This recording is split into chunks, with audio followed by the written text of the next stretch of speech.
The story begins deep inside a forest, where a search operation is underway. Two dogs wander into an underground cave. Inside, they find water and begin to drink. But as soon as they do, something strange happens. The two dogs look at each other in an unsettling way, and after some time, their bodies fuse together, merging into one. The scene then shifts to a couple, Tim and Millie. Millie is a schoolteacher, and Tim is an aspiring musician. They've been together for a long time, but lately, distance has started to grow between them. Not long ago, Tim's parents passed away. The tragedy left him mentally shaken, and their relationship began to suffer. Hoping to repair things and grow closer again, the couple decides to move out to the countryside. But soon after, Millie proposes marriage. Tim is shocked. Instead of saying yes, he hesitates. The hesitation leaves Millie embarrassed, making her feel uncertain about Tim's commitment. Tim quickly apologizes, saying he just didn't know how to react. But even then, he avoids intimacy with her. That night as they sleep, Tim overhears Millie whispering that they are staring at us. When he looks up, he sees two figures watching them. But it was only a dream. The next day, Tim and Millie move into a house near the forest. Almost immediately, Tim notices a foul smell coming from inside. He follows the odor and realizes it's seeping down from the ceiling. Up there, he discovers several dead rats, grotesquely fused together in a disturbing way. Tim throws them out. Meanwhile, Millie begins her new teaching job. There, she meets Jamie, a senior teacher who happens to live nearby. The next day, Millie and Tim go hiking together in the forest. But as they walk, they notice strange bells hanging from the trees. Then, a sudden heavy downpour leaves them lost. They have no idea which direction their home is in. In the chaos, Tim slips and falls into a cave. Millie rushes to help him, but ends up falling in as well. There's no phone signal down here. And inside the cave, they find the same kind of strange bells. Suspicious, Tim and Millie begin to wonder if a cult might be living here. To survive, Tim gathers wood and builds a small fire. Millie grows thirsty, so Tim gives her their last remaining bottle of water. He himself drinks directly from the cave's water. As they sit there, Tim opens up about one of his deepest childhood traumas. He recalls how, when he was a boy, his father once asked him to clean his room because of a terrible smell. But Tim couldn't find anything. Eventually, his father stepped in and discovered a dead rat hidden above a warm lamp. Every time Tim had used the light, the rat's body had been slowly roasting. And for weeks, without realizing it, Tim had been breathing in the stench of decay. Though he eventually forgot about it, the memory came rushing back after his parents' death. Because when he entered their room, that same foul smell filled the air. His father had died in the room. And upon seeing his lifeless body, Tim's mother had a psychotic breakdown. She sat next to the corpse for days, smiling, breathing in the odor without even noticing, until, eventually, she too died. Later that night, after Millie falls asleep, Tim begins breathing heavily. And strangely, the entire cave seems to come alive, almost as if the cave itself is breathing with him. But once again, it turns out to be just another dream. When morning comes, Tim and Millie wake to find their legs stuck together. They assume some sticky substance inside the cave caused it. With effort, they manage to pull themselves apart. The two finally climb out of the cave, but now, their legs bear raw wounds from the separation. After this, the two finally make it back home. There, Millie asks Tim to give her a massage. But as Tim begins, something strange happens. He stares at her body in a disturbing way, almost as if slipping into a trance. He presses down hard on her shoulders, the force in his hands growing so intense that Millie begins to feel pain. She quickly stops him, asking what he's doing. But Tim himself doesn't seem to realize what just happened. Shaken, Millie grabs the car keys and drives away. Meanwhile, Tim steps into the shower and suddenly slips back into that same trance-like state. As Millie's car takes turns along the road, Tim's body starts twisting in the exact same directions. As though something inside him is trying to break free and reach her. His body strains and contorts painfully. He even begins to hurt himself in the process. Then, all at once, he snaps back to reality. Terrified, Tim rushes to see a doctor.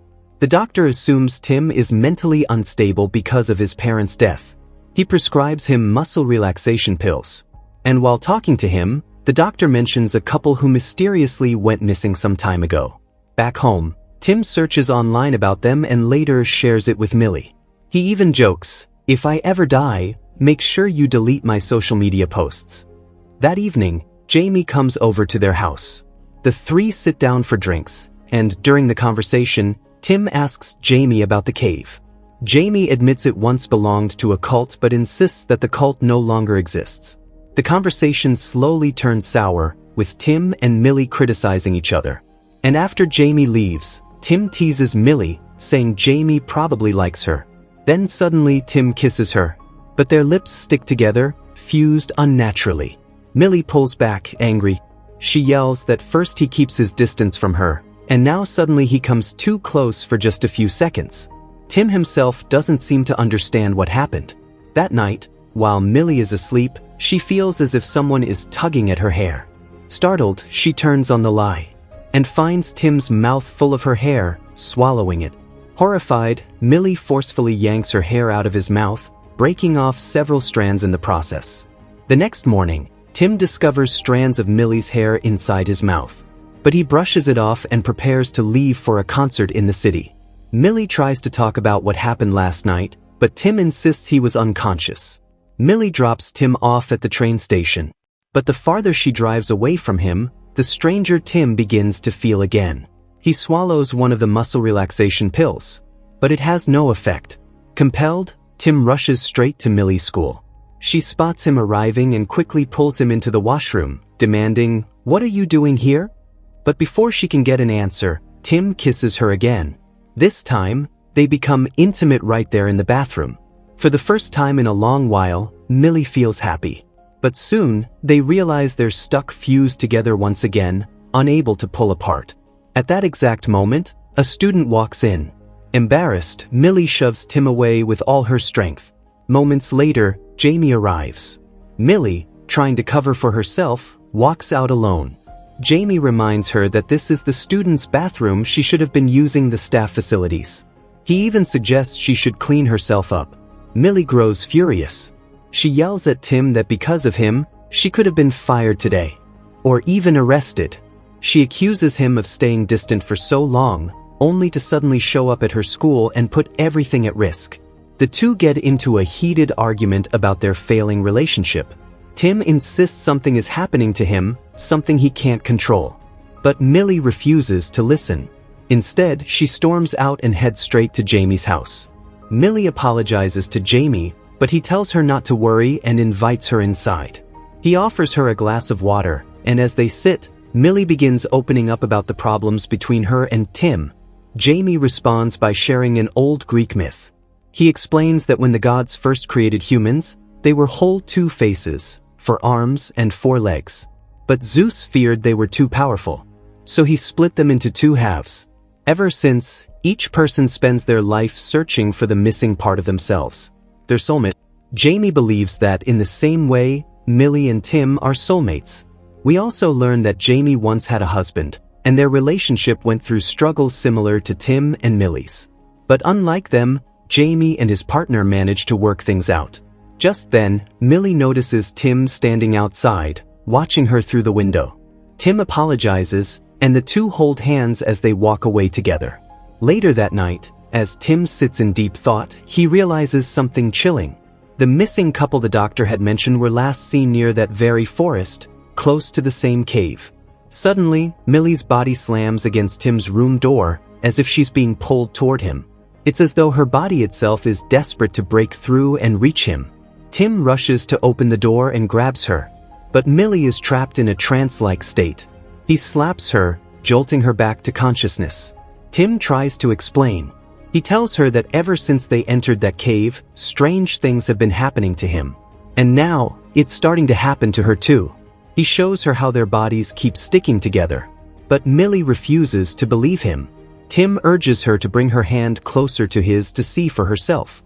But she refuses, even though she finds herself unable to pull away completely. Tim insists, "Something happened to us. I know it. Something is wrong." They decide to sleep in separate rooms. But as soon as Tim lies down, his body begins dragging itself across the floor toward Millie's room. He wakes up and tries to fight it, but at the same time, Millie is experiencing the exact same thing. Her body being pulled toward Tim without her control. Confused and terrified, they clasp hands. And immediately, their hands begin to fuse together. Tim says the only way is to take the muscle relaxant pills. Millie grabs them from the drawer, crushes them, and the two inhale the powder. Tim instructs her that they must push themselves apart, no matter how much it hurts. They try enduring agonizing pain. But soon, the pills overwhelm them and they pass out. When Tim wakes up the next morning, Millie is preparing to cut them apart. She pours whiskey for Tim, and strangely, even without drinking, Millie begins to feel the drunken haze herself. Their bodies so connected that his intoxication transfers into her. Tim argues against the plan, calling it too dangerous. But as their bodies begin to stir and twitch again, he reluctantly agrees. Millie cuts them apart. For now, the pills are still in their system, preventing their bodies from fusing again. But the effect won't last long. Millie insists they need to go to a hospital, but she suddenly remembers her car keys are at Jamie's house. So Tim stays behind, while Millie heads over to Jamie's. Meanwhile, Tim quietly gathers ropes, a flashlight, and other supplies, and sets off alone, straight toward the cave. At Jamie's house, Millie makes a horrifying discovery. Jamie is, in fact, part of the same cult. While searching for him, she stumbles into a room. On the screen, Jamie's wedding tape is playing. But the people in the video don't look anything like Jamie. Instead, two strangers are shown.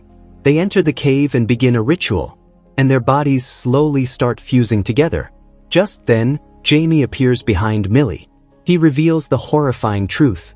He is the fused human created from those very two men. He warns Millie to accept the fusion willingly, or suffer terrible consequences. Back at the cave, Tim arrives, and is instantly dragged down, stuck to the floor of the cave. There, he comes face to face with the missing couple, now grotesquely fused into a single, deformed creature. Meanwhile, Jamie slashes Millie's skin, preparing to force the ritual. But Millie manages to escape. At the same time, Tim breaks free from the creature and runs for his life. Both of them flee desperately, until finally, they meet again at their driveway. But as soon as they see each other, their bodies begin pulling together once more. Tim admits they can't keep fighting this forever. He says there's only one way to stop it. With a knife in his hand, he looks at Millie. But before using it, he finally proposes. He tells her, "Without you, I am nothing. You are everything to me. I love you so much." But what he truly intends is to sacrifice himself, so Millie can finally be free. Millie pleads with him not to do it, but their blood begins to mix. Millie, losing too much blood, starts to faint. With her last breath, she whispers that he doesn't need to die for her. Tim breaks down crying. Moments later, Millie regains consciousness. And to her shock, she sees Tim has fused his hand with hers, transferring his blood supply into her body. At last, the two accept their fate. They choose to fuse together willingly. To Millie's favorite song, they begin to dance. Their bodies melting into one another, their eyes locking together as they become one. The scene then shifts forward in time. Millie's parents arrive at their house for dinner. But when the door opens, it isn't Millie or Tim standing there. It's something else. Their fused form, the perfect blend of both.